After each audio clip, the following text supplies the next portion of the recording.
Right, take two. Now we will call tonight's MSAD6 Board of Directors meeting for September 20th. Ms. Smith, can I have the roll? Certainly. Julie Anderson. Present. Lindsay Atkinson. Present. Julie Bruni. Here. Nathan Carlo. Present. Erica Kreutz. Here. Ellen Dakotas. Here. Kelly Heath. Here. Donald Marian. Excused. James Moses. Here. John Sargent. Here. Paul Welsh. Here. Shayla Harriman. Here. Boston Nobile. Here. Nora Roulard. Here. Perfect. You do have a quorum with 10 votes present. Thank you, Ms. Smith. If everyone could stand for the Pledge of Allegiance, please.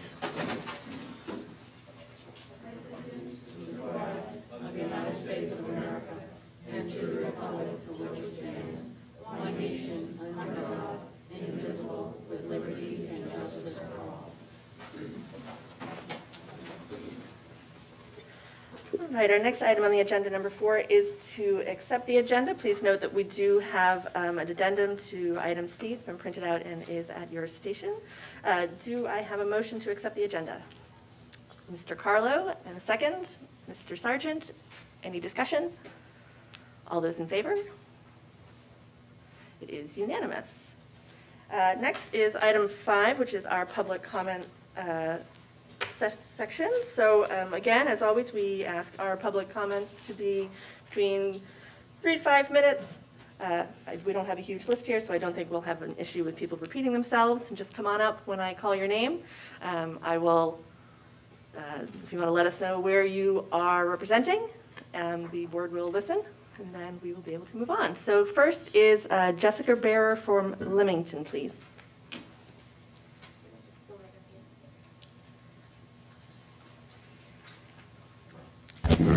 All right, so thank you guys for opening school this year and letting these kids go back. I work in the healthcare field.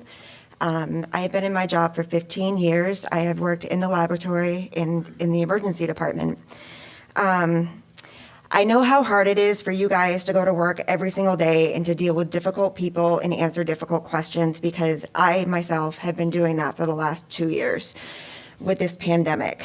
At first, when we got the phone call that the kids were staying home for a couple of weeks, it was kind of like, yeah, cool, that we're gonna get through this. It shouldn't be a problem, we'll move on from it. And we didn't. I also live on one of 3 streets that the city does not offer internet. We don't even have a landline. We can't have one because the city wants each resident to pay $50,000 for poles to put that up for us. It's impossible. My kids all have probably the most basic cell phone because I don't have any other way to give them internet or a way to call out if there's an emergency. And when the pandemic hit, for the first 2 weeks that we had the pandemic, I had to send my kids to 2 friends that lived on 2 separate sides of the town. I had one in Waterboro, Limerick side, and the other one on the Standish, Baldwin side. And I worked in Scarborough.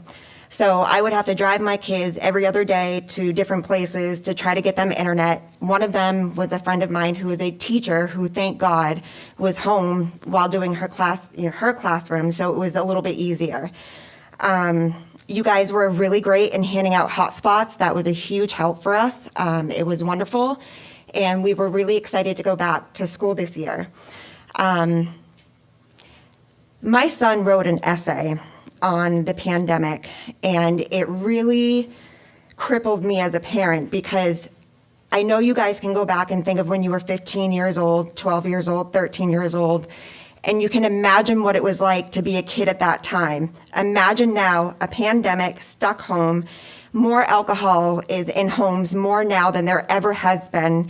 There's more parents that do drugs and have to already pawn their children off onto grandparents, aunts, uncles, neighbors, whoever they can. And then you've got social media to boot. And then all the challenges that get posted that they have. They are up against way more than we could ever imagine that we were up against when we were 15. I was shoe shopping with my son, listening to another boy make a decision in his mind of what shoes he was going to get because he was so worried about making a mistake based on shoes. We are 3 weeks into the pandemic, into this year, and already my son has been identified as a close contact on the second week. He has battled with anxiety and depression, and I have done everything to eliminate it as much as I can. On my property, you won't find internet, so there's no video games. We have archery, we have disc golf, we have a trampoline, we have an ATV, and we have 5 acres, and we've made our own trail. I have a puzzle on my kitchen table all the time to keep my kids moving and their brains going because I don't want them sitting in place. I am not one of those parents that hands them a technology piece and says, get away from me. That's not an option in my house, and I will not raise my kids because I know what they're up against. That is how I operate. He wrote an essay about the amount of kids that want to kill themselves and the suicide rate of that's going up. And just to give you an idea, just from this summer, it's gone up 50% in the ER. 50% of kids are trying to commit suicide. They're slicing their wrist. They don't want to live, and they're sick of the world they're living in. When someone becomes a close contact, the CDC wants you. I'm not blaming you. I'm blaming the CDC. They want you to let the vaccinated kids stay home and stay at school and send home the unvaccinated kids. I work in the middle of this. I know what the data is. I work side by side by my medical director every single day. I eat, breathe, and sleep COVID-19. I'm the one that was running all your rapid swabs, training the nurses, training the MAs on how to run these. I am part of the training department of Martins Point. I've been there for 8 years. I run my own lab in Scarborough. I have to deal with families every single day that are just, what do we do? Do we vaccinate our kids? Do we not? We have no idea what it's going to do to our kids. We have an idea of what it does to adults. We have no idea what it's going to do to these kids, if it's going to make them sterile, or what happens when the mRNA vaccine breaks apart 12 months after it's been injected into your body. We don't know where it goes. We don't know how it dissipates. I am telling you the honest to God truth. I don't have Facebook. I don't know what it is that everyone sees every day, but I know how scary this world is. I had a patient drop dead on me about 8 months ago. You want to know why? Her heart exploded because she was petrified to go to the ER after we begged her to go because of her symptoms. She dropped dead the second she walked into our building because she was too afraid to walk into an ER because the news told her she would catch COVID. Vaccinated or non-vaccinated, you're spreading it. It's not going anywhere, and we're so focused on stopping the spread that we're not focusing on the future of our kids. My son, out of all those kids, was sent home, all of them. And I had to listen to him while he said, why am I the only one being picked apart? Why am I the only one being targeted? We couldn't get his work done this week because I had to work, and we don't have internet, and the state stopped the funding for the Wi-Fi. How many other kids are going to be in his situation? It's going to keep happening over and over and over and over again. So the question is not, how do we stop this? How do we deal with it? How do we get creative? What buildings do we have in all of our towns that we can open up conference rooms? We can open up town halls.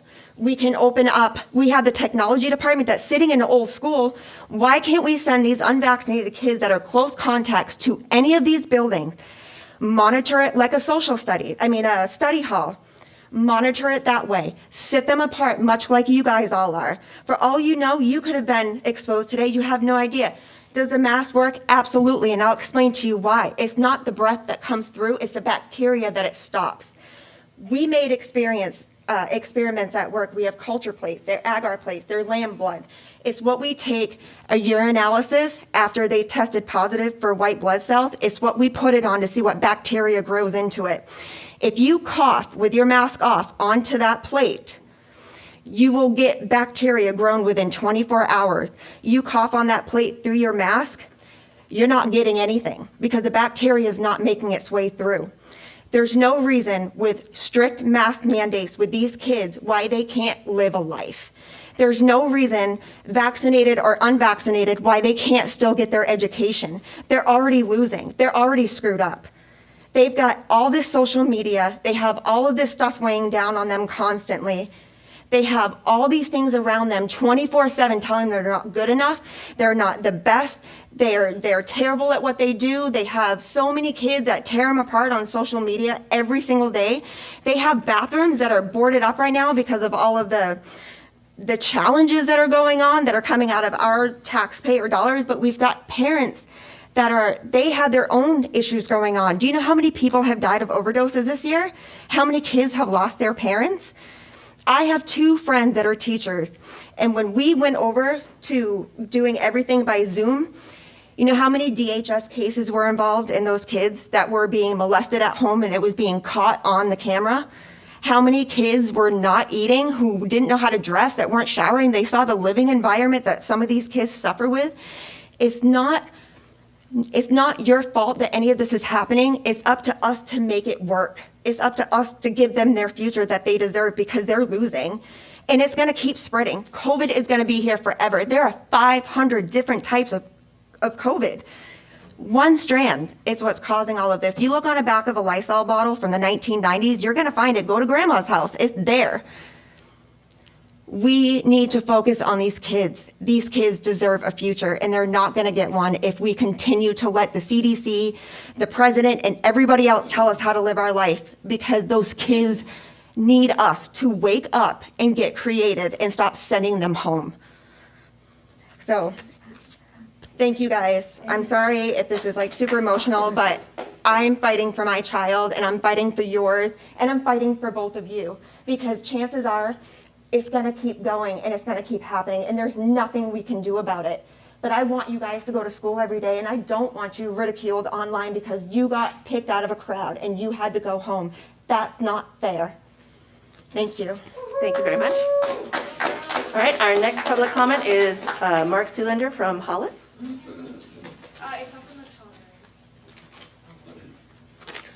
Good evening to the board. The last time I was here, I spoke about the Positivity Project. I left here and I've done some more research, and I still wonder the same question. Who implemented this program and why? Who decided to pay for this program that my son must participate in every day? Who decided to add time to the children's homeroom allotted time for this project? I've been informed that my child can opt out of this program. I see that it's right along the program's ideology of more separation. This program sells itself as a happy, flowery, feel-good program, but the more I research the Positivity Project, the more I learn it's just the opposite.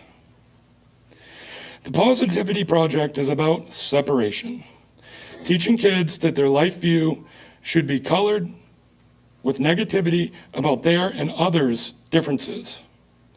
The controversial hashtag Others Matter and Black Lives Matter are in almost every newsletter and publication about the Positivity Project. Teaching children that they should see the world through a lens of color and separation is not appropriate for public school. The Positivity Project teaches children separation, and we as taxpayers are paying for it. I would like to know who implemented this program, who approved this program, and who decided to pay the approximately $2,000 per school for the indoctrination of our students in this district. Now we are paying for our teachers to survey our kids with inappropriate questions about their feelings, sexual orientation, and values. It is not the job of the school to sway children to feel or think along a certain line. Why have you decided it is more important to teach ideology instead of life skills? We see kids and young adults struggle with life skills regularly. Why not take those 20 minutes a day to teach kids about real life skills, like what credit is, or how to balance a checkbook, or how to sign their name in cursive? It seems that it is more important how they feel when they leave school and enter the real world. I urge this board to make some common sense decisions on the MSAD6 curriculum. It seems to me that teaching our kids actual life skills and academics is more important than a one-sided ideology. As a taxpayer, I'm disgusted that this program takes precedent over core curriculum in our schools. Politics and political ideology have no business in our schools, no matter which side it comes from. Thank you. Thank you. Our next speaker is Pat Frechette from Standish.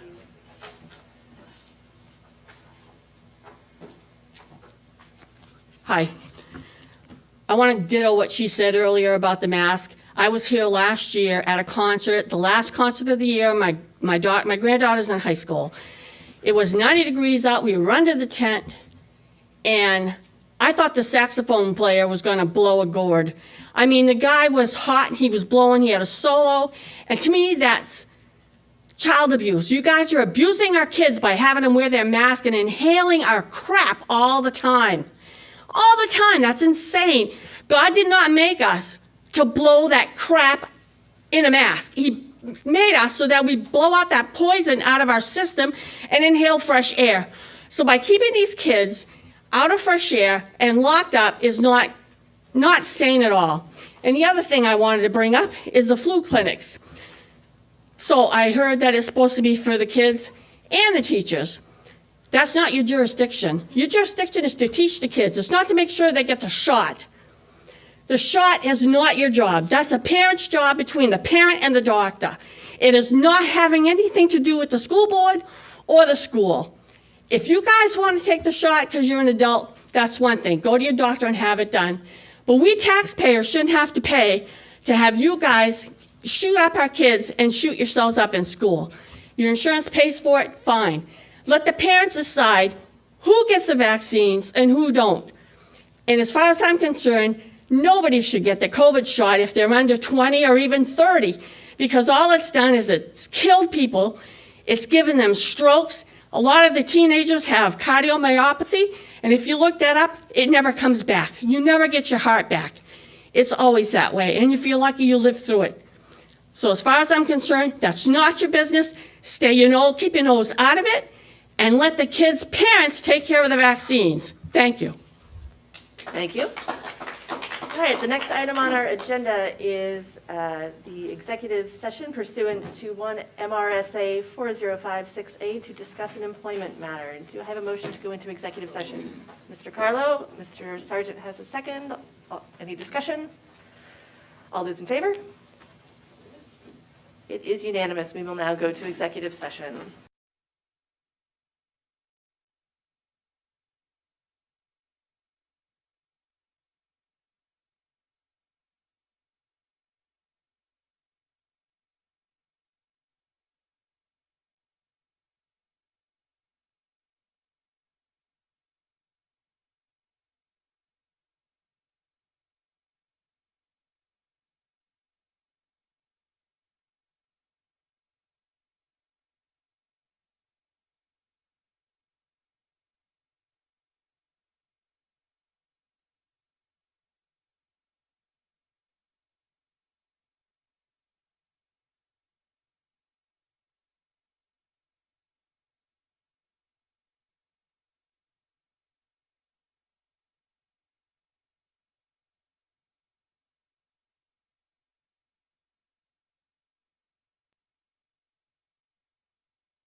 Can't even believe that little Zach is a senior in high school right now. Crazy. Exciting times. Hey, you on campus? I am. I'm leaving Friday morning. You have an address? You know? I have pictures. I don't even know. I'll drive around. Bracket Lake Road. Yeah, I have your house. 93. Not exactly. I'll give you the key to camp. Well, I get to keep everything. I don't have to break in. Third post up Oh. on the ground. On the concrete block. All right, we are back in session here in public session. So our next action item is number 7, consideration of a request to hold flu clinics in the district. And I understand some of our nursing staff is here to present. Some of our nursing staff being Daryl Whalen. Sure, I'll count as a few. Hi, my name's Dara Oye. I'm part of the medical team, and I'm a nurse at Buxton Center Elementary. And so I'm here just to let the board know about the opportunity to have some public health clinics hosted by Mercy Hospital. Right now, the only dates that are potentially set up would be in October for a flu clinic. I know that the middle school and high school would love to also have an opportunity to host some clinics in the spring for the 2 immunizations that are required for the older kids, the DTaP and meningococcal, but that would be in the spring. The Mercy Hospital clinic nurses would host it. They'd be providing all of the medical service. We would send out the information to the parents, and of course, it's up to them whether or not they want to partake, and they would fill out an online permission form. We would then get a copy of and list of all the kids' names and do part of the verification that this is the correct child, everything's properly filled out before they actually get their immunization on the day the clinic is hosted. I think that's all I need to tell you. Is it working? I haven't come to this before, so let me know if there's something else you need to know. So I just want to make sure that the folks are clear. You guys are trying to just to hold vaccination clinics for the year. Yep. Just one approval instead of coming back every single time. Yeah, right? and then I believe the plan was when there would be a potential date set, that it would just be sort of an update under the superintendent's notes to the board, or however you do that. Yes, Ms. Bruni. Then if that's the case, do we need to amend the agenda? Because this just says to hold flu clinics in the district. So I just want to be careful that we're not approving flu clinics, because it sounded like what Dara talked about was additional clinics in the spring. And if they're not coming back, do we need to adjust this? Right? You were talking Yeah, about it flu probably- clinics yeah. and then potential, the dates in October are for flu clinics, but then In the additional spring. in the spring. So I just want to make sure, because it sounded like Lori said that we were just kind of doing a one approval and they wouldn't come back. But because it says flu clinics, I don't know as I would want Correct, to do we that. can, so yes, this is approval for the year. And so when we would just the flu clinic. All right, so yes, so we will only be action iteming, voting on the flu clinics to say, yes, we're going to do it in the fall, and if there's another one in the spring, they have the blessing for the flu clinic. Does that help? For the flu clinic, but in the spring, not the other shots that Dara was talking about. Correct. Just flu. Flu in the in the fall and then again in the spring? No, flu clinics would just Probably won't be do it in the spring, in they'll the just do fall. the flu clinic in the Yeah. fall. But Right, but I that's just want to what- make sure that's because correct. You're Erica correct. said in the spring as well. So I just want to Yeah. make sure we're not confusing No. things, because If- I don't want someone right, coming if we're back gonna at do us. immunizations in the spring, that just have to be another conversation for another meeting. This one's just for the flu clinic. October flu shot Correct. Yes. Then you get to see me again in the spring, apparently. It's always a pleasure. Yes, Ms. Atkinson. Yes, do you have any data on our flu cases in the years prior? Do we identify flu cases at school? Do we? I would Keep have track to, of it. I would have to look into that and get back to you. I don't know that certainly not like we have been doing with our COVID cases. Right. Yeah. And then I had one other question. Do you, as medical team in the schools, perform any other medical procedures? Do you remove a deep splinter? Do you do stitches? Do you administer butterfly stitches? Do you do any other medical procedure that would be Is this related to the flu clinic? because receiving a vaccine is a medical procedure, so I'm wondering why we're doing it in the school building, something that I think would So probably. to clarify, I mean, we are bringing in, who's administering it? Northern Light. Yeah. Northern Light will be. Yeah. Do we have any members from Northern Light come in and perform any other medical procedures for our students as a public health? Any of the ones that I listed or anything else? I don't know at this time if we have them coming into our schools doing one-on-one care.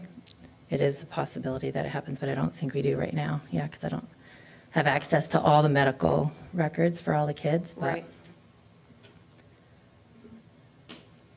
Yes, Mrs. Anderson. Do you know if the flu mist is one of the products that is given to the kids? Certain years it is. I'll have to ask if it's one available, because sometimes it's going to be available, and then last minute they say it's not available. I know it's favorable for the younger ones, definitely. But I would say they like it to be an option. Well, If the it's only an thing option. about the flu mist is that it is a live virus. So my personal opinion is that shouldn't be the one that we have here in the school district, because the likelihood of then passing on the flu to somebody else is a real possibility with the live flu mist. So I think that's They'll really. provide what the Maine CDC has recommended to the Department of Education Yeah, I for just flu think the board vaccines. should be aware of that if the flu mist is happening in our schools, then there's a high possibility that the flu is going to spread throughout the schools. Is it safe to assume that whatever is going to be administered will be included in the documentation that gets sent home to the parents? Yes, and they will get a full information sheet about the vaccination as well. Yeah. So whether it's missed shots? Yes, it would be if it's a flu mist or live, or if it is the flu shot. Yes, Ms. Heath. Yes, there was an instance last year. I'm so sorry. That's all right, Ms. Heath, and then Mrs. Atkinson. Thank you. I was wondering, is there going to be any cost to the district to administer the flu clinic? And would everybody be able to, who wanted to, be able to get a flu shot? Or is it just people with certain insurances or something like that where kids would potentially be turned away? Typically, it's provided at no cost to anyone who wants it, Thank you. or a child with parental consent. Thank you. Yes, of course. And then Mrs. Atkinson. I'm terribly sorry. There was an instance last year or the year before, I want to say Sanford, but somewhere in our direct area where a child was mistakenly vaccinated for the flu against the parents' wishes. Have you discussed that as a medical team in terms of what your procedures will be to prevent such a thing from happening? We did, and we actually added to our process of having the double check before the child is sat with the nurse, which is above and beyond what I think they do at other places. Thank you. All right, any other questions or discussion? Tara, do you know how many we administered last year for the flu clinic? Did you have that number? I know we talked about it, but I don't know what the number was about people that access that option, families that access that option, because, do you know what that was? Sorry. Did we have a flu clinic Yeah. last year? Oh, we did, okay, Just, because I don't knew know it what was the on and numbers off. were of, I don't, and school. some, Okay. I should have Yeah. been It was prepared. offered, yeah. Yeah, All right, thank you. I'll be better in the spring. All right, so seeing no further discussion, do I have a motion to approve holding the flu clinics next month? So moved. So moved by Mr. Moses. Do we have a second? Mr. Sargent, all those in favor? Yes?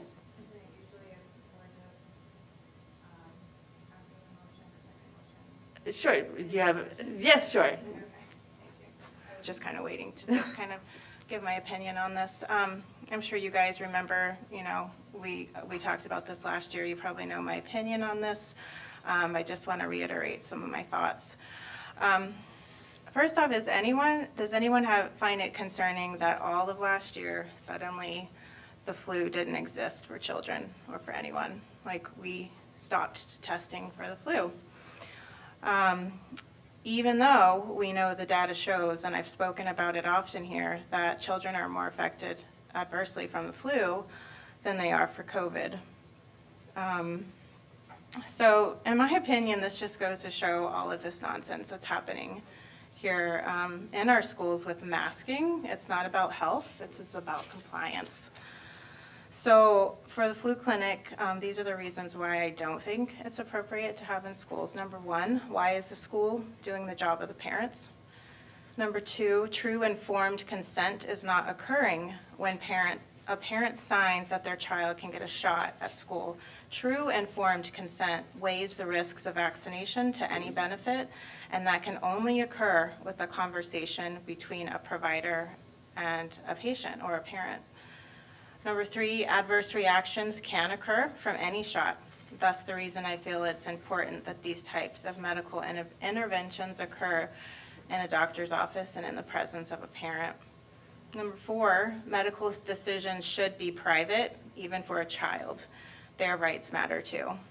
Holding vaccine clinics in school throws privacy right out the window and opens the door for possible discrimination against children whose parents choose otherwise. We are already seeing this happen with the COVID shot, with kids who have not gotten the shot having to quarantine and stay home for 10 days, while those who did not get the shot not have to quarantine, even though they can still pass on the virus. So like I said, this is all about compliance and not about health. Number five, I'm personally tired of the healthcare systems and big pharma and government agency overreach in our schools. I know that most likely this is going to pass, and I do feel like if this is going to pass, it would be better to have a clinic like this outside of our school hours and maybe on a Saturday so the parents can actually come and participate in something like that. I yield my time. Thank you, Mrs. Anderson. Any other discussion? All right, seeing none, all those in favor? All those opposed? The motion passes 8-2. Is it possible to get a roll call for that, please? Does it show up as a roll call when you do the meeting minutes? As you can see in in September 7th meeting minutes, it will show yes 8, it will show 2 no. The 2 no will show who are voted. Okay, that's fine then. So you're all set. All right. Are you done with me? Yes, thank you very much. The next item on our agenda is item 8, our student report. We'll go down the line. Just president and then speak. Okay, so starting with Bonnie Eagle High School. As many people are already aware, there is a devious licks trend going around from social media, and it has many of the students concerned. However, most of it is rumors. However, there has been a lot of talk about what will happen as an outcome from these challenges. Mr. Murphy's English classes and Mrs. Thomas's French classes are participating in a project with the school in France in which both sides will share information on their cultures and daily lives. Picture Day took place last week. The high school celebrated National Constitution Week by learning about a different aspect of our nation's founding documents every day. Oh, geez, this is a lot. Many clubs are starting to getting started up and running this week, such as Civil Rights Team, Yearbook, Newspaper, Robotics, Math Team, and Creative Writing. All of the classes at the high school selected their class officers this week. Many colleges are also hosting virtual meetings/interviews this week for interested BEHS students, and a military visit was also held outside under the tent last week. And that is all for the high school. Okay, well, I'll move on to the middle school. Drama Club has finished auditions, is now starting for their fall play. The Aliens are coming, which is quite funny. The production will be in late October, approximately the 27th and the 28th. And as I mentioned in our last meeting, fall pictures will be tomorrow, actually. And fall sports are up and running. We're off to a good start. And finally is our first late arrival of the year on Wednesday. All right, so I don't like going after Boston because I can't top him. He's so good. So for Edna Libby, they are happy to be back with all their students together 5 days a week. They are taking advantage of the warm weather and practicing evacuation drills. They're busy putting together their outside classroom. Students are enjoying their math arcade. And overall, the month of September was spent assessing where students are at. Georgie Jack is excited. School is back in session and students are back full time. And the Standish PTO fundraiser kicked off this week and will continue through October 15th. At Buxton Center, the first few days were crazy. However, their parent dismissal and busing is now on track. Students are excited to be back as well. Many have indicated that it is great to be with friends again. The weather has allowed for students to get outside learning time, break time, and snack time, allowing for distance so that masks may be removed. Buxton Center Elementary staff was treated to a PTO welcome back breakfast. All items were individually wrapped for easy pickup and go. And the Buxton Center PTO conducted their first meeting. Lots of discussion was centered around the upcoming year and what the students, staff, and community can look forward to. And then the rest of the elementary schools didn't have anything to share. Excellent, thank you so much. Any comments or questions for our student representatives? It's very nice hearing a full report from everybody with school thoroughly underway. It sounds like all sorts of great things are happening, and you guys are doing a great job of keeping on top of it. All right, well, thank you very much. We will move on to our next item on the agenda, which is an action item for the approval of the consent agenda. Included in tonight's consent agenda is the approval of the September 7th, 2021 regular board meeting minutes, the acceptance of the following donations, which as always I like to read our donations to say thank you publicly. We had Jill Andrews and Carol Gifford donated 2 bell kits to benefit the band program at Georgie Jack, a value of $150 each. RHP Properties provided a donation of $10,000 through adoptaclassroom.org to benefit 25 teachers at Edna Libby Elementary. Teachers are planning on working with adoptaclassroom.org to purchase supplies for the classroom. The Westbrook Regional Vocational Center donated 60 chairs to be used as additional seating under the event tent at Bonnie Eagle High School, approximate value of $1,500. And then we had a number of donations for the Bonnie Eagle High School backpack program. I tallied these up ahead of a meeting, and it was over $2,000 towards the backpack program. And for those that aren't familiar, this is a program that makes sure that kids who may be food insecure are able to go home on the weekends with enough sustenance to keep them going, keep them healthy, and bring them back. So it's a wonderful program, so thank you to everybody who donated to that. We also have teacher appointments for the 2021-2022 year. We have 2. One is in the regular agenda and one that is in the amended agenda. And then finally, we have a number of co-curricular appointments for the year. Do I have a motion to accept the consent agenda? Mr. Sargent, do I have a second? Ms. Bruni, any discussion? Yes, Mrs. Anderson. Thank you, Mrs. Chairwoman. In terms of the meeting minutes from September 7th, I was just looking over them, and I just found one particular thing that I feel needs to be addressed and the draft version amended, particularly on page 6 of the meeting minutes, 1, 2, 3, 4 paragraphs down, where it states, quote, Mr. Penna stated that during his report in May and June, he reported that the administration had been working on the plan, which included the funding to return all students to in-person instruction. And I did go back and I looked at all the meeting minutes from May and June, including listen to the meeting itself. And there was actually no mention of ARP ESSER funding in those meetings or the requirements to receive this funding. So I'm just requesting that the September 7 meeting minutes in that section be amended to reflect accurate information. And I have all the stuff to show that that's. I believe I had it in my board report on my record from the board.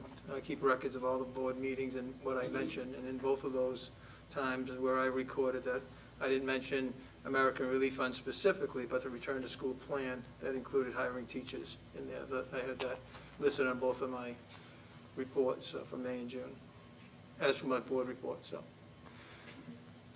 That may be so, but in the actual meeting itself, it wasn't stated as, it was not reported to us in the May or June meeting minutes that you talked about funding or that you mentioned these ARP ESRE requirements. So I just find that that information that was written in the meeting minutes doesn't really accurately reflect what was spoken to us as a board. Right, so I believe the process for this would be that you would put a motion forth, and anyone who has better information, feel free to correct me if I'm wrong, but I believe you would put forward a motion to request that the consent agenda be approved with that adjustment. Okay, so you can make a motion within a motion, that's okay? Can I just ask a clarifying question? Yes, Ms. Smith. So the minutes reflect the report from Mr. Penna. And if Mr. Penna said in the meeting that this is what he reported, that's the accuracy of the minutes. Right. So to amend it to say something different that he didn't say, I'm not quite sure that's how you want to amend minutes that didn't, that's not what he said. In the amended.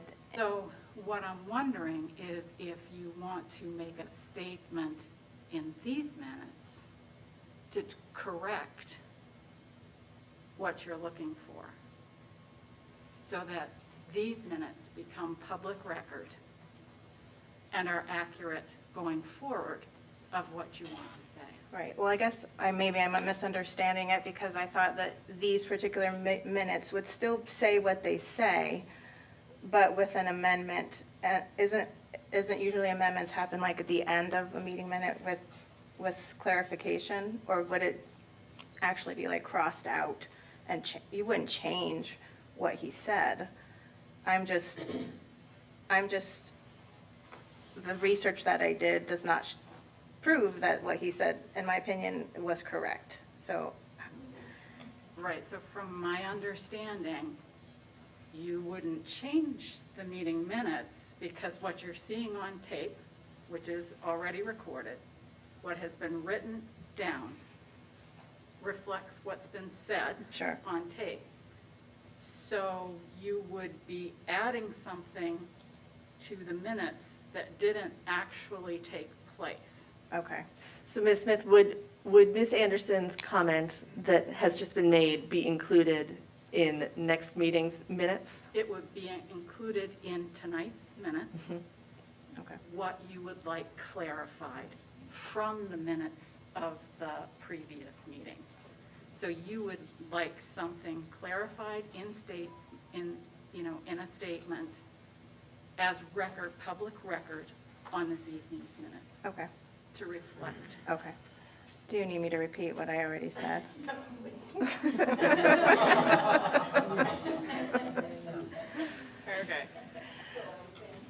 Okay. Okay, so just looking over the meeting minutes from September 7th, I was looking for some clarification over a written statement here that Mr. Penna reported that in his May and June board reports that he spoke about the plan, which included the funding to return all students to in-person instruction. So in my research, going through the meeting minutes, watching the board meetings, Mr. Penna actually did not mention funding to the board in May or June. So I would just like to publicly make that statement up for the record.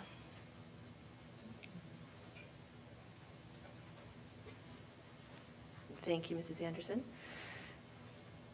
Any other discussion around accepting the consent agenda? All right, seeing none, all those in favor? We did have a motion on the floor, yes. Yes, so, any opposed? It passes unanimously, thank you. All right, our next item on the agenda is the report from the board chairperson. That's me. So the only thing we have on here is a reminder that the 48th annual MSMA Virtual Fall Conference is coming up on October 28th and 29th. I participated in some of the sessions last year. There's lots of great sessions that if you're looking to build leadership skills, learn more about what's going on in Maine school circles. It's a great opportunity to participate, to network, collaborate with other people. Being virtual, it makes it easy. You can pop in, pop out. So if you can't dedicate a full day, if you wanted to participate in only a few sessions, that is a possibility. So if anyone is interested in participating, please let Ms. Smith know by October 8th so that we can make sure you get registered and get all the information that you need. Any questions for the chair? All right, seeing none, we will move on to agenda item 11, which is the report from the superintendent of schools. Mr. Great. Penna. Thank you. I will go to operations last, but professional resignations, Mary Clement, our literacy specialist at the high school, is resigning effective October 6th. We're sad to see her go, and we wish her well as she moves forward. Truancies for September, you have that in your board packet. The difference is that there was, when this was printed, it was 7 at the high school and 2 at the middle school. It's now 10 at the high school and 5 at the middle school.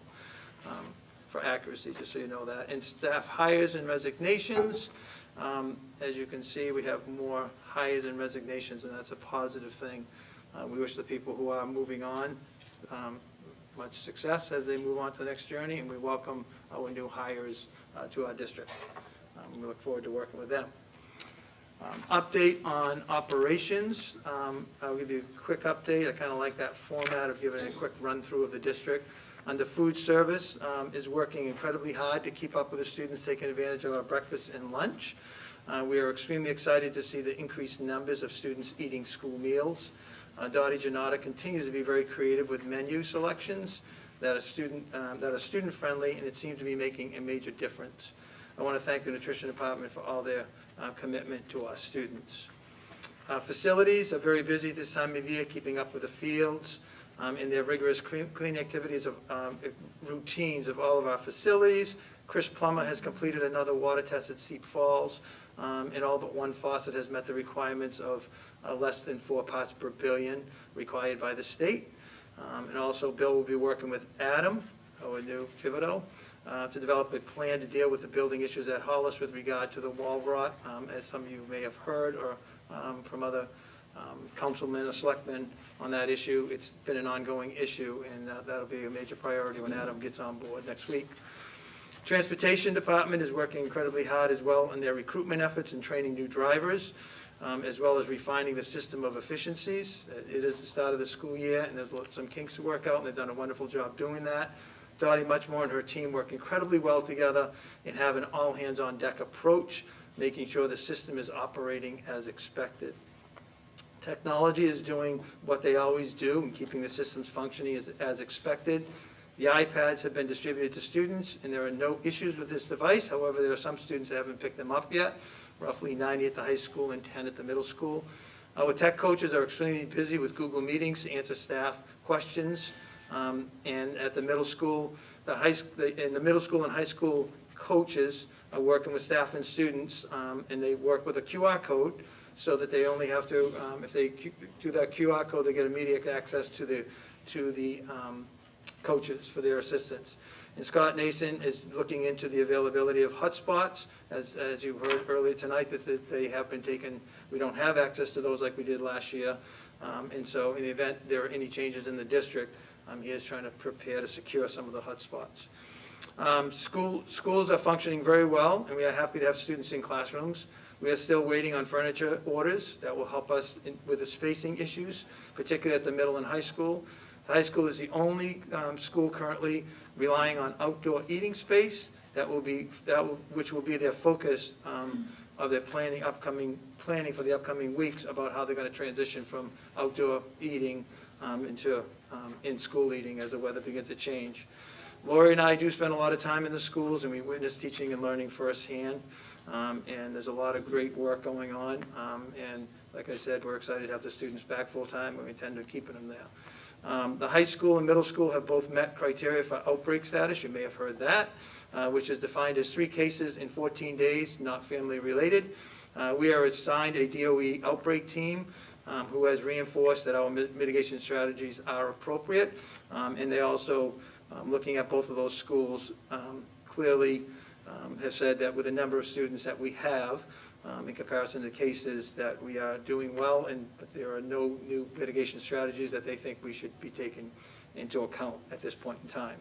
I do want to mention that the district enrollment is up by 44 students, primarily from June of 2021. That's mostly high school and middle school enrollment numbers. The 4th grade teachers at Georgie Jack are utilizing a free STEM curriculum through Robotics for All. This nonprofit company, founded by teenagers, aim to inspire STEM experiences to help all children reach their potential. The STEM block is on Fridays, and the most recent lesson involves circuits and electricity. The teachers will be providing feedback to the company about lesson design and student engagement. And that's the end of my report on that. Any questions? Yep. Mr. Penna, any questions for the superintendent? Mrs. Anderson? Can you go over what you were just talking about, the free STEM curriculum by a nonprofit? Who is that, and who decides that kind of new program gets implemented? Well, they have STEM activities anyhow, and so they're using a curriculum that was offered to them in order that would just give them more guidance, that they wanted to see how that curriculum rolls out, and if it's appropriate for students, and if it's well organized. It's students that are developing it. Things like Nora even has an idea around that. It's students that develop it, but we don't know the implementation of it. But we do have our tech coaches, which help with STEM activities in our schools on a regular basis, and this is just supplementing that work. Yes, Mr. Millard. That's most I can tell you about it at this point. Yeah. I'm just interested to know, do we have a STEM program that goes into the high school? We have a STEM program at the high school, a STEM pathway at the high school, yes. So our old STEM program at the middle school, is that still in use, or are they replacing? Yeah, they've revised it a little bit, but it's still in place. They've gone more to the STEAM direction. They have done some updating of that.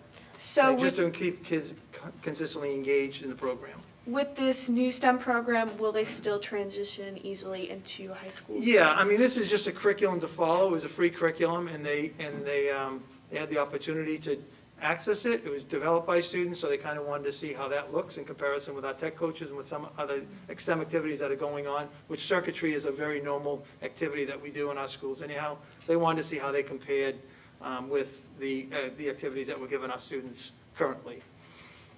Thank you. Any other questions, comments? Mrs. Anderson? Yeah, I guess I'm just, with all the talk on curriculum from community members, it's gotten me a little bit more aware of, you know, what is a board's role in curriculum. So I guess when I hear you say that there's a new curriculum or new STEM curriculum by a nonprofit or developed by students, like in my mind, I'm thinking, well, what else is in that STEM? What else is in that curriculum that parents might not know about? So those types of things, when I hear it, I'm like, they sound good, but like, how do we know what else is in these curriculums that parents can be assured that there's nothing controversial, there's nothing political, even in a STEM program? I mean, I know you probably can't answer that, but I'm just curious if this is a substantial change, is this something new that they've never used before? Should something like that be coming to the board? It would go to the curriculum committee if we do adopt anything like that, but we have a STEM curriculum that the tech coaches, which is why we have tech coaches in every building, that's primarily what they actually organize at the elementary level. What are the STEM activities we're going to do? So they do organize that. This is a comparison to that. If parents have any questions, again, they've only had it for a week, 2 weeks maybe, but if any parents have questions about that, they're only piloting at Georgie Jack, they certainly could call and talk with Katie Vitro or Clay Gleason about the curriculum and how it compares to the curriculum that I taught the other fourth graders in the district that our technology coaches have organized. So it's a piloting program, but then if it decides, someone likes it, then it's going to come to a board? I think maybe I can clarify a little bit. There's a difference between like a curriculum as in what you teach, and then the materials you might use to, or supplements or things that people might use in their classroom to teach that thing might vary. So the board historically approves, these are the standards we're teaching, these are the big concepts, but what lab the lab science teacher chooses to use, or what worksheets the elementary teacher uses for practice, those aren't things, like those curriculum materials is different than approving a curriculum, which is topics and standards to be taught.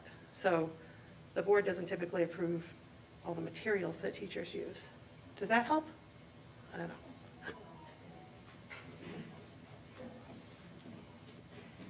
Any other questions? Yes, Mrs. Atkinson. Yes, Mr. Penny, can you clarify or help to clarify what's actually being required for us to operate in terms of COVID exposure? I'm looking at the standard operating procedure, which is what we're operating off, correct, the main DOE. So I have to assume that any of these kids that are being sent home for 10 days, were they only close contacts in the cafeteria? Because if that's not the case, it says right here that if a school has mandatory masking, then the student does not need to quarantine. So not only why are we quarantining kids, especially kids that don't even have internet access, and second of all, why are we identifying anybody's medical status if it's the same? Well, the quarantine, according to the protocol, and I'll send that out with the next question that's coming up. I'll give you a chance to look at that. It's less than 3 feet. It says 3 to 6 feet, right? But if they're within 3 feet, they have to quarantine according to CDC, but we're going to talk about that. But I thought you told us that we have everybody spaced fine in the Again, schools. we're following the CDC guidelines, you know that. I'm going to send the sheet around so you can kind of see the clarification. There's lots of confusion around quarantining and lots of frustration. I know, and we're saying a lot of things really quickly, and I'm having a specific question. If how I think the schools are being operated per COVID policy, A, I thought that we were 6 feet everywhere. I thought that we've said that many times. But B, unless the students are catching COVID, they're not catching COVID.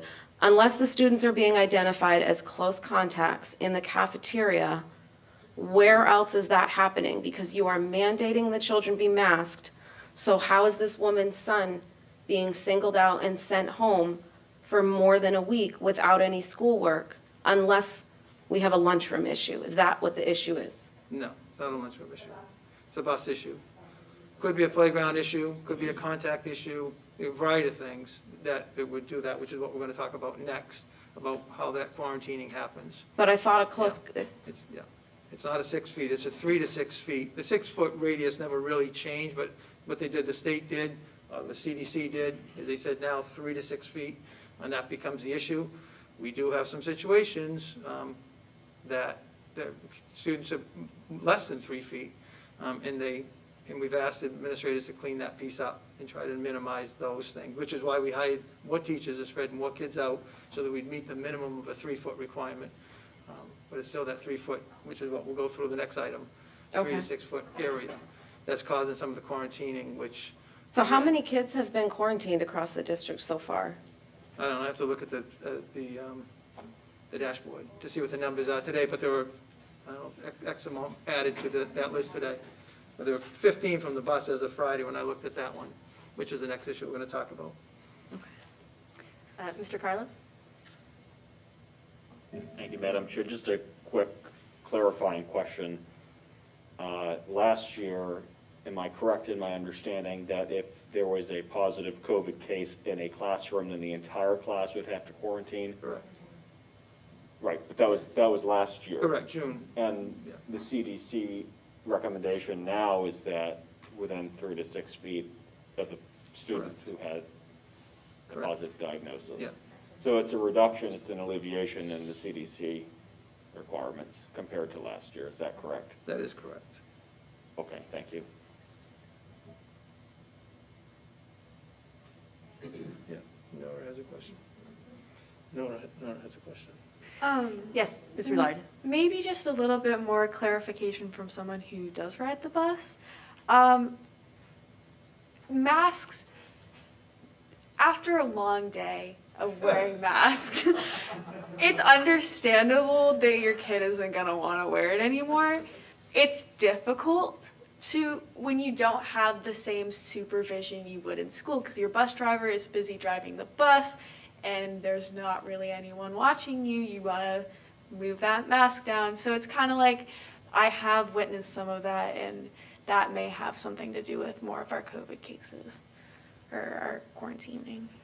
I don't think we have an issue with COVID cases per se, No, we don't have school spread or. and those children are being identified as close contacts regardless, so they're wearing their masks for nothing because it doesn't matter, right? Because nobody's saying you didn't wear your mask, so now you have to quarantine. You're saying you happen to be on a bus, so now you have to quarantine, In right? the So they six- might as well be breathing some fresh air while they're at it. Is a 6-foot range, yes. That's what the current guidance is. Ms. Napolitano seems to be frantically tabulating. Well, we have, yes, the next item. So we will continue to work on getting that number for you, Mrs. Atkinson. Any other questions? Yes, it is on the dashboard. Any other questions for the superintendent's report? All right, seeing none, we will move on to the next item, which is a discussion action item regarding school bus quarantine requirements, which we are handing out. Okay, so I got a handout coming around that explains the confusion about quarantining, because it's very confusing, very contradictory, and there's a lot of frustration. So I'll let you get that out first, just and I'll explain to you, because the question actually came up earlier about some of these rules that we're all living by, what the difference is between some of these things. So one of the things that I learned, because I started last week being frustrated by the number of quarantining students from the bus in particular that we're having, because the goal to keep kids in school, it simply was very complicated to say the student that is sitting, so it's 6 seats on a regular bus, and it's the entire minibus. So if your student is sitting in the one seat in front, it's awful hard to talk to a parent and tell them they need to take time off from work, which is the frustration that built in it. There's 2 seats over and against the window, on the opposite side, being 6 feet away. When the student in class, vaccinated or not, has no issue, student in class that's a 3-foot to 6-foot contact, doesn't have to quarantine. They can come to school, they have to quarantine for community activities. They can come to school, they can ride the bus, they can go to the lunchroom. Pretty inconsistent.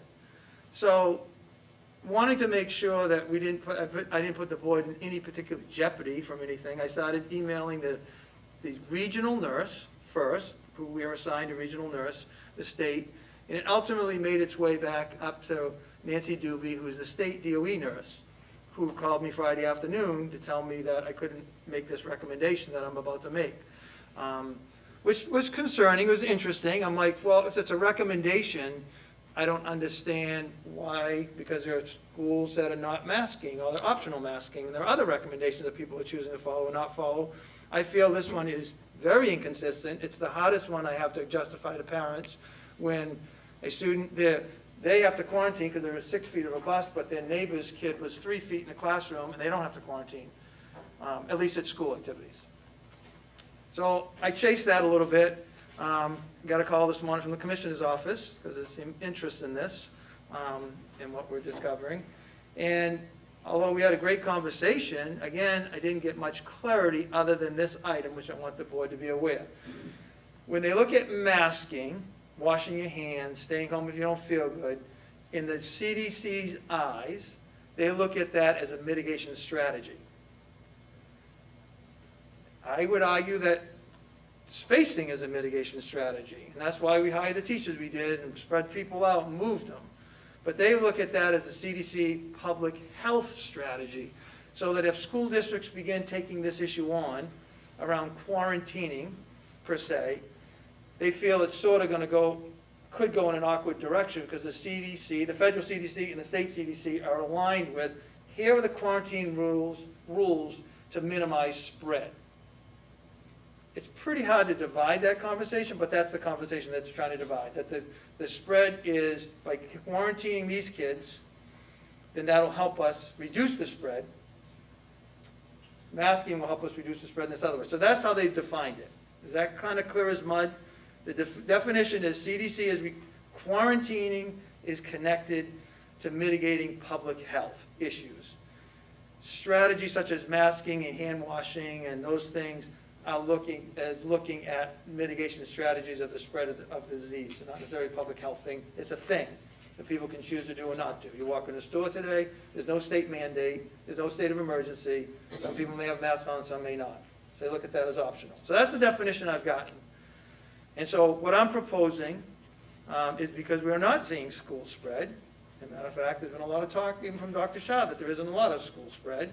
We're certainly not seeing any bus spread at this time with windows open. I know people hated that last year, but it was a good mitigation strategy, is sitting with windows open on the bus. It was cold, but kids pulled it off and they managed it, and we did have fewer students on a bus.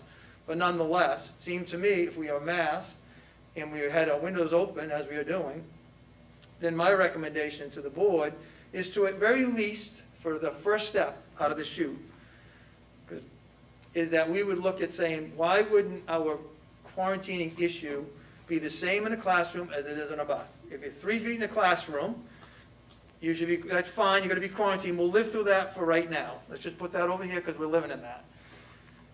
You're 3 feet on a bus, you're quarantined. People can understand that concept. It doesn't take drastically different. So my proposal to the board is that we move in that direction of that flow chart. Says 6 feet on a bus, that we reduce that to 3 feet. And I'll see what response I get from the CDC from there and how that goes. And my goal is to monitor that by asking the nurses to, within 5 days of a student quarantine, within 3 feet, being 3 feet on a bus, then I'm going to ask the nurses to make those follow-up calls to see if there are any symptoms from the students that are quarantined, so we can have some data to say that we are not increasing spread, that we are at exactly where we are. And if that is the case, then we may go to another step after that, as far as eliminating the option of kids not being able to come to school because of this transportation issue, which is so critical. There are other issues out there that are critical as well, that I totally acknowledge and understand. But this is, I think, one first step that we can take to say, this is what we're seeing day in and day out. I put 12 kids off the bus last week over something, and I know in most of those cases, at least in a couple of them for sure, I know parents did a lot of testing to check to see in their students. We have not seen school bus spread, not seen school spread to any extent. So again, I don't want to dump the apple cart over, because like the CDC is worried about, if you take all these restrictions off, what's going to happen? Well, I don't know, and I don't know the answer to that question. But one by one, I think it's incumbent upon, at least me, to bring to the board about how do we peel back some of this to keep as many kids as we can in school. And what is the focal point here and now for me today, other than some of the other quarantine issues that have been brought up, which I don't dismiss at all. The bus is one that is pretty inconsistent and pretty frustrating and pretty hard for parents to understand why their neighbor's kid who is 3 feet in a school can come to school, but my kid 6 feet in a bus can't. So if we at least align those two, we're out of the chute with step number one. That's my recommendation. I'd be happy to answer any questions about that. So just to clarify. Yes. That was a lot of information. I know, I'm sorry. I know. So the change, we don't have public comment during this time, I'm sorry. Really? Yes, that's our policy. So can you, what is the change? So Change is that we're going to quarantine only those students on the bus that are within 3 feet the radius of the bus, which cuts in half. That's a front, I'll tell you what seat it is. It's the seat in front of the kid, the seat in back of the kid, and then the one adjacent to the student positive. So if I'm positive, it's your seat, it's the one in front of me and the one in back of me, and that's it. So that potentially would be maybe 5 or 6 kids as opposed to 12. And this is better aligned with It what we are totally doing aligns in with the classroom. The classroom is 3 feet. And the CDC. But this is not, we appreciate the public being here, but it is not an opportunity for the public to disrupt the meeting. Mr. Carlin? So just so that I'm understanding this portion, you were going to propose to the board that we reduce it from 6 feet to 3 feet, but you were told by the DOE nurse to not do that. Well, they did tell me that. I couldn't do it, but I said, why can't I do it? It's a recommendation, not a requirement, and there's no state of emergency in place. And the reason they told me that is because they don't want people moving the quarantine issue around. I said, I'm not moving it, I'm aligning it. So, You're not moving the quarantine. I'm aligning it with I'm what the not- classroom quarantine I'm is. not understanding why she, Because they don't want, this Nancy Doobie, yes. why, what authority she has if there's no state of emergency to instruct anybody. It's a recommendation, it's not a requirement, and that's what we're just, again, I think with. So are you proceeding with your proposal? I am proceeding with my proposal, which is Okay. why this is on the agenda. Proceeding with moving it from 6 to 3 feet.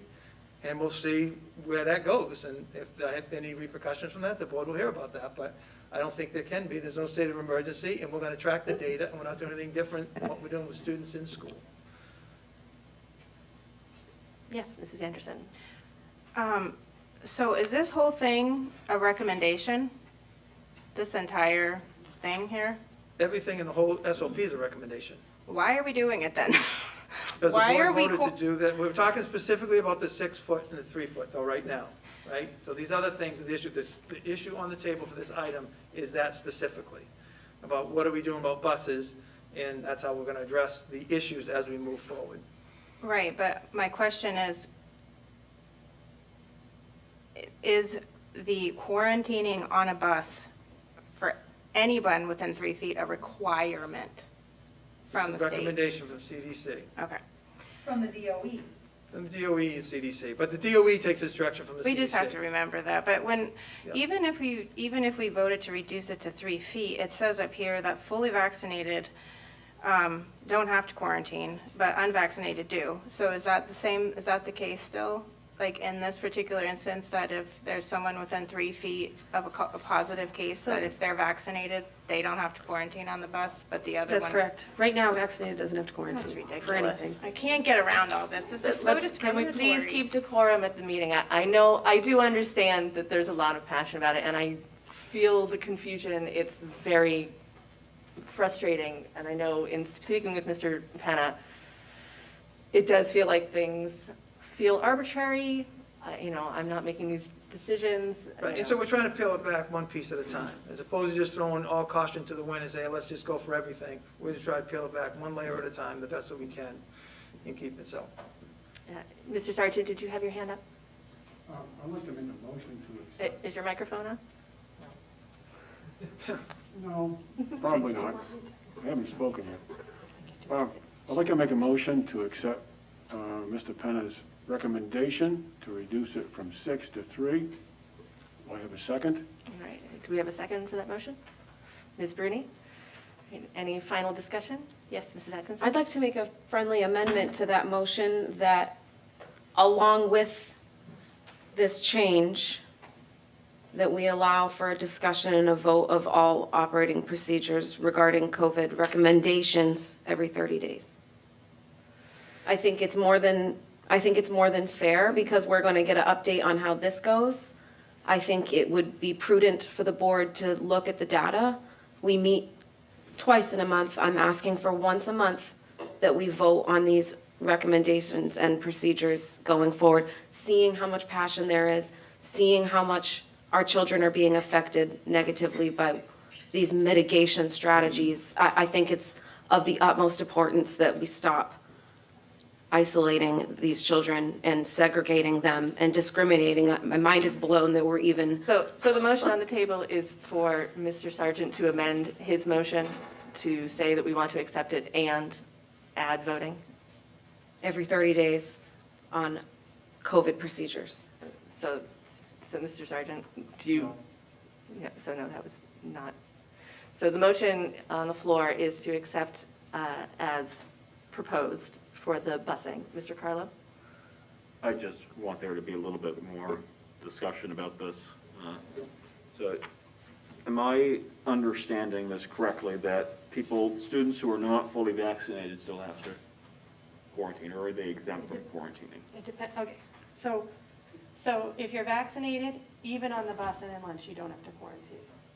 So- Okay. But that doesn't apply to elementary students, they can't be vaccinated. Right. So we're getting more quarantines at the elementary level, particularly around the bus, because at lunch, we only have to deal with whoever's within 6 feet, so it's not very many kids. Okay, so is this So your, so the proposal would be essentially to take on line number 4 and make the last box yellow. Well, just for buses, not for lunch. so is this practice, or is this the proposal that we're voting on? This is what we're doing now. This is current practice.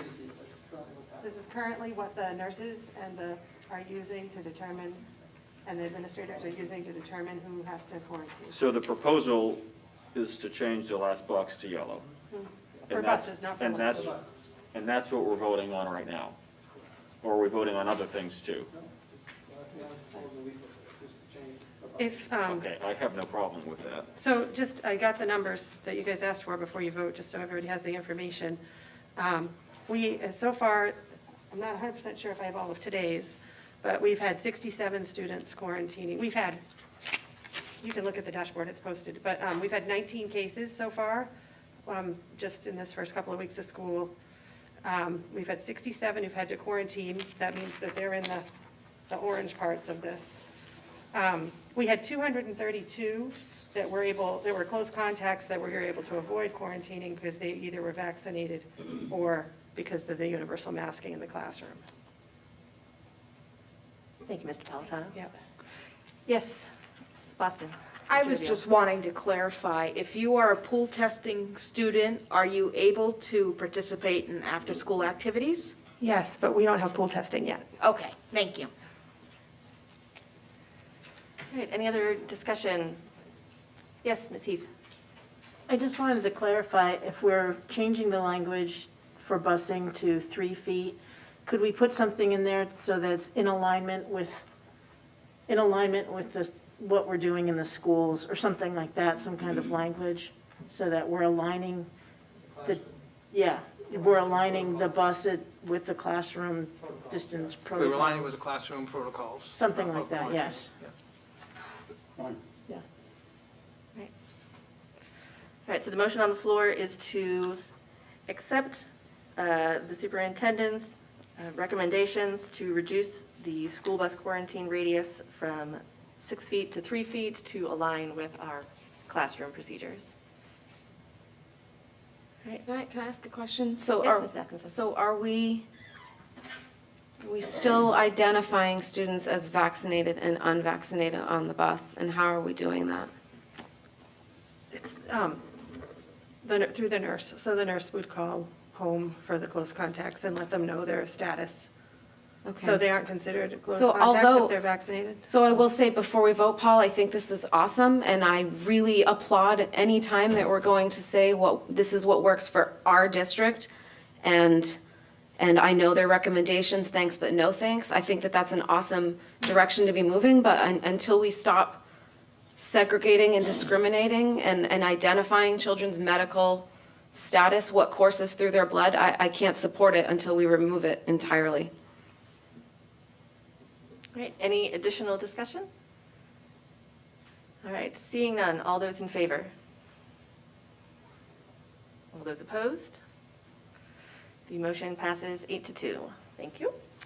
All right, the next item on our agenda is item 13, the Finance and Facility Committee report from the September 15th meeting. Our Vice Chair, Mr. Sargent, will be providing the update. We had our finance meeting on the 15th. All the members were present. Plus, we had Paul Pennant, Don Pooler, and Tina Plummer joining us, along with Mr. John Cross. Just a couple of highlights. We did the facilities update. They had 15 items. Mr. Carlo brought to our attention there was an issue with the Hollis School, and it was referred to Bill Ellis. I just got a text during this meeting from Donnie Marin that he got a text from, or an email from Bill Ellis, that's going to be done tomorrow.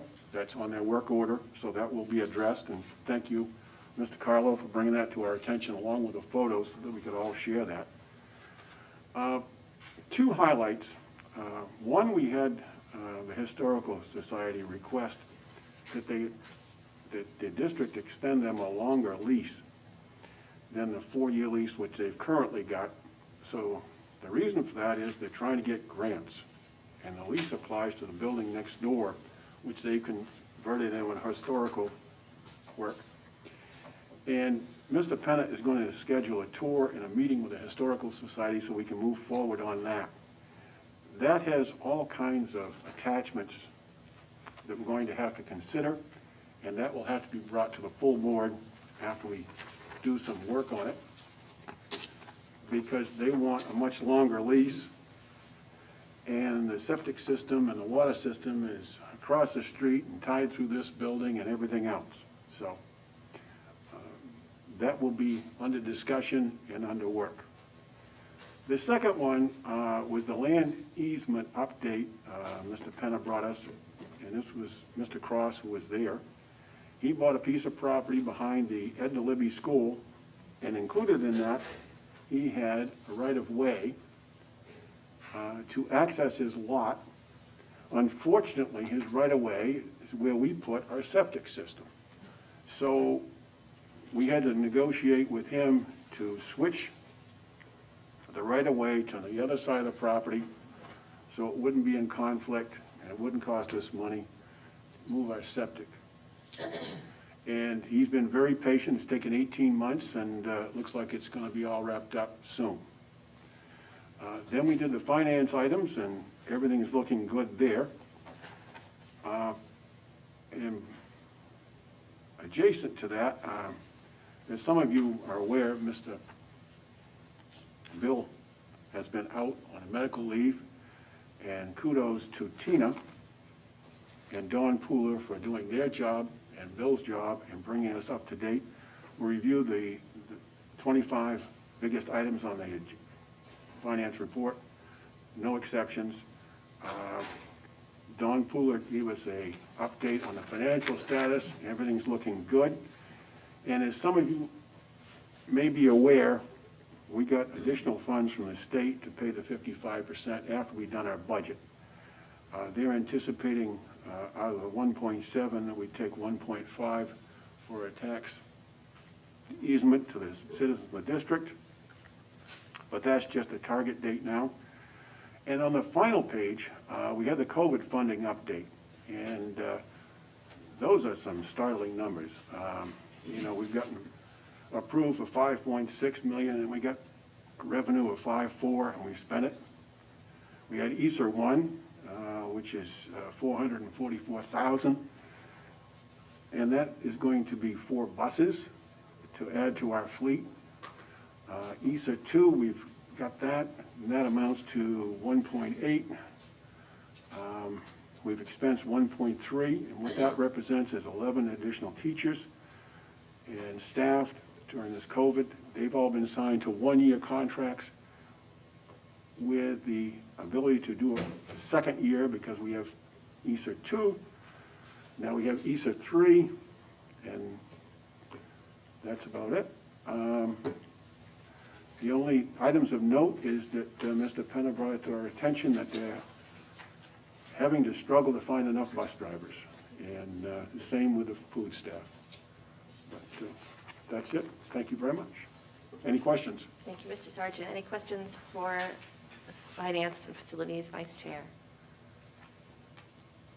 All right, seeing none, we will move on to item 14, which is an update from the Policy Committee meeting of September 7th. Ms. Dakotas. Thank you. The first item on the agenda was the school handbook, and we had representatives from the elementary school, middle school, and high school. The middle school, if I can jump there, had the fewest changes. They just modified from laptops to iPads because that's what the students are using at this time. The elementary school, they are maintaining the same handbook for all the elementary schools, except for the cover page, of course, which introduces families to each particular school. There were some changes made for the 2021 to 2022 year. And they included things such as staff changes, late arrival dates, calendar changes, but nothing of significance. One policy has been eliminated from our policy, so updated homework guidelines followed that policy removal. They also added nutrition information to reflect the availability of free breakfast and lunch for all students. The high school also had several changes regarding modifications such as the schedule, AP exams, yearbook guidelines, emergency preparedness language, including iPads, dress code modifications, a religious head covering being allowed at all points. There were no questions presented to any of the administrators. The next document or policy, was DJR. It's the Federal Procurement Manual for the main school unit's administrative procedure. And Dawn Pooler attended the meeting to answer our questions. The procedure changes that she recommended were modified. The changes she brought forward were made because of changes within the law. The procurement thresholds have been increased, and these modifications were approved unanimously by the board members. The next issue was GCOAA-E. It's a social worker rubric, and the assistant superintendent asked that this form be deleted. We do have a policy that discusses in broader terms the evaluation of staff, and there were no other specific rubrics included in the policy that we have, and so this was voted, it was unanimously voted on to eliminate it. We made plans for the meeting that took place tonight.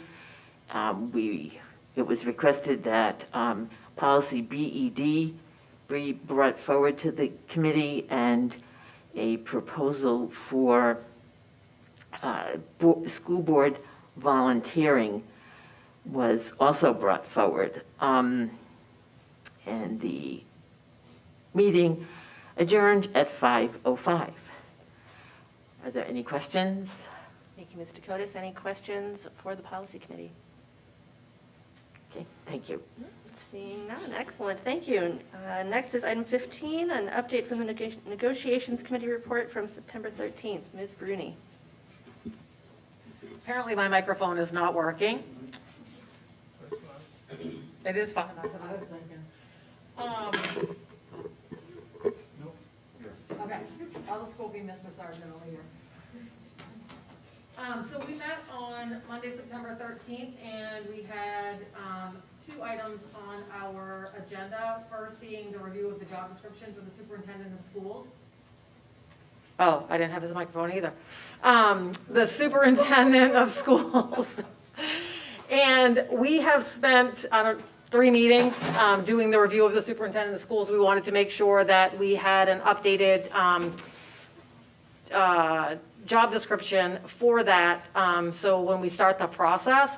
I want to thank Mr. Carlo for providing some feedback on the last, he saw it in the last meeting agenda packet, provided some feedback. We were able to incorporate that. Our goal will be to bring this to the board for final approval. Well, we will bring it to the board for final approval. Our goal will be to have a discussion around it. our ask as the negotiations committee is that you take a look at what is in your packet tonight. Those were the changes. We brought it from 9 pages down to 5 pages. There's still some strikeouts in there, so we'll get it down. We're trying to make sure that it's very crisp before we bring it to the board. We have a meeting on the 27th, which is next Monday, to review this. It would be very helpful if you could take a look at that and provide any feedback to me prior to Monday's meeting. That way we have the opportunity to take your comments and feedback and have a discussion around that when we meet on the 27th. So that would be greatly appreciated. Hopefully we'll be able to incorporate, talk about any of those things, and then our goal would be to the next meeting, be able to bring that to the board for a discussion, but have a more, a version that hopefully we'll be able to approve and move forward. So spent a lot of time on reviewing that, and then we talked about the discussion of status of hiring the co-facilities manager, which you had the opportunity to meet him tonight. As I mentioned, our next meeting is the 27th of September. That's all I have. Excellent, thank you, Ms. Bruni. Any questions for the negotiations committee? Thank you for all that work you're doing on that superintendent position. That's excellent legwork, very appreciated. All right, seeing no other questions for the negotiations committee, we will go on to item 16, which is the upcoming Board of Directors meetings and workshops. We have a negotiations committee meeting at 5 p.m. on Monday, September 27th in central office. And then we have on Monday, October 4th, a policy committee meeting at 4:30 p.m. at the library here in central office, and a regular board meeting at 6 p.m. in the conference room, which will be televised. That brings us to action item 17, which is adjournment. Do I have a motion to adjourn? Ms. Bruni, do I have a second? Mr. Sargent, any discussion? All those in favor? It is unanimous. Thank you very much, everyone. Have a great night.